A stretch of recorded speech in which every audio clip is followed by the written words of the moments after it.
بسم الله الرحمن الرحيم السلام عليكم ورحمة الله تعالى وبركاته si kastoo aad noo maqlaysaan iyo goob kastoo aad ku sugan tihiin waxaad ku soo dhawaataan tena youtube-ka Manchester United Somali Fans TV haddaba saxaabta qaaliga ah ee ku xiran halkan waxaan idinka codsanay youtube-keena aad saari kartaan subscribe haddaba barnaamijka maanta wuxuu xambaarsan yahay qodobo muhiim ah qodobka ugu muhiimsan ayaa ah ciyaaryahan Paul Pogba loo soo bandhigay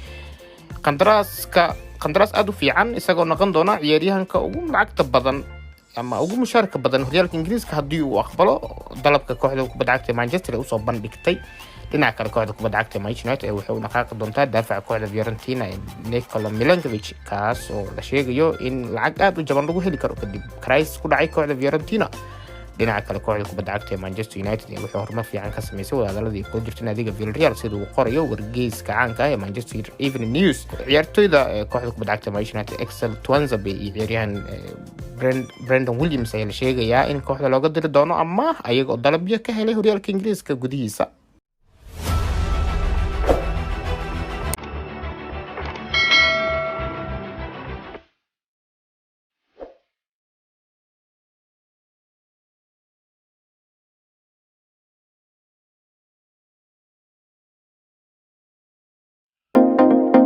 kooxda kubadda cagta Manchester United waxay qorsheynaysaa in heshiis 4 sano ka saxiixdo xidigeeda Paul Pogba xidiga xulka qaranka Faransiiska ayaa waxaa laga dhigi doonaa ciyaaryahanka ugu mushaarka badan horyaalka Ingiriiska hadii uu saxiixo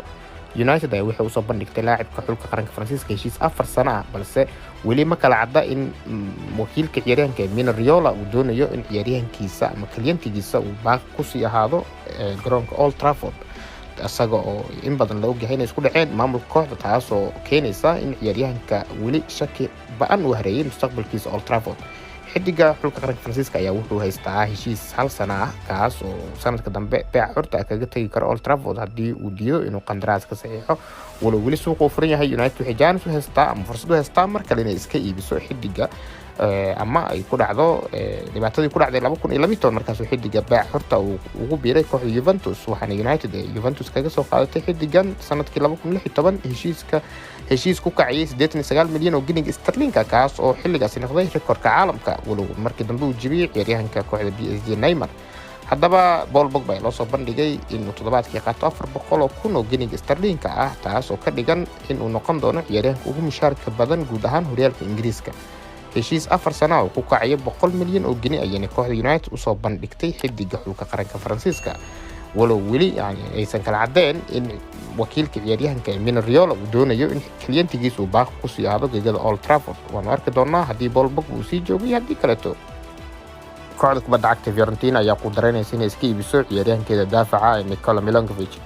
xidigan Serbianka ayaa la sheegayaa in hadda lagu heli karo qiimo ka jaban qiimihii 2018 ee u soo bandhigtay kooxda United kaas oo 40 milyan oo ginning sterling xilligaas oo Jose Mourinho uu arkayay xidigan inuu yahay ciyaaryahan mustaqbal fog ku kubadda cagta balse xilligaas Fiorentina oo u aragtay in ciyaaryahankan uu yahay xidig mustaqbal sare leh intaas ka badan ay ku heli doonto sanadaha soo socda ayaa hadda la sheegayaa in kaliya 10 milyan oo ginning sterling ay ku iibinayso kooxda Tuscanianka maadaama naadiga Tuscanianka la sheegayo in ay ku dhex jirto ama dhex muqorinayso marxalad aad u adag ayaga uu saameeyay coronavirus-ka dhaqaale ahaan waxaan loo arkaa xidigan inuu yahay ciyaaryahan tayo sare leh waxaana United ay u aragtaa inuu yahay dooq raqiis ah isla markaasna wax badan ku soo kordhin kara daafaca kooxda United haddaba waan arki doonaa hadii ay la soo siixato ciyaaryahankan kooxda Fiorentina daafaca dhaca kaga ciyaara isaga oo ahaa xidig kamid ah xidiga ugu wanaagsan xil ciyaareedii tagay horyaalka Talyaaniga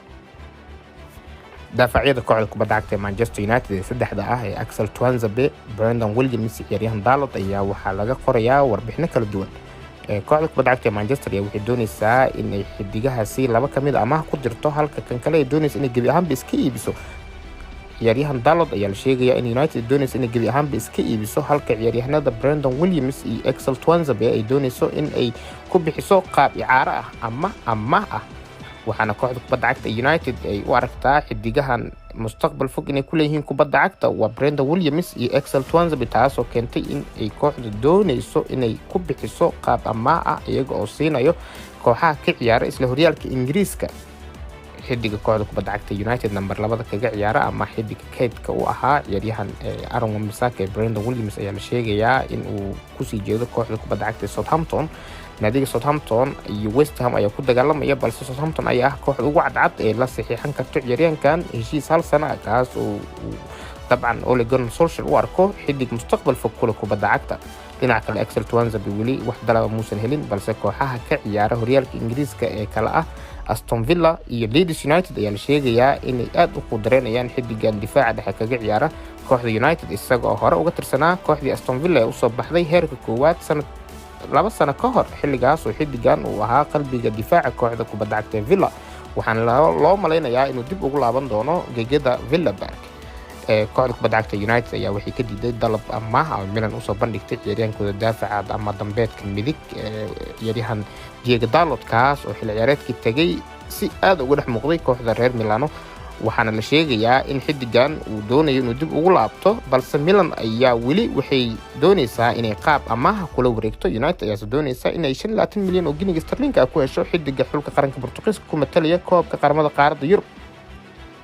sida ay qorayso majallada caanka ah ee Manchester Evening News, kooxaha kubadda cagta ee Villarreal iyo Manchester United wadahadal dhexmaray ayaa wuxuu u egyahay mid horumar fiican laga sameeyay, waxaana la sheegayaa in kooxda United ay xooggeeda dhan iskugu geyn doonto in la soo seexato xilli ciyaareedkan ciyaaryahan ka ciyaara difaaca dhexe, ayagoo aad u qudareynay ciyaaryahan ku ciyaar lugta bidix, taasoo keentay in ciyaaryahan Pau Torres loo arko inuu yahay ciyaaryahanka kooxda wax badan kusoo kordhin kara. waxaana wadahadalada labada kooxood la sheegayaa inuu meel fiican marayo,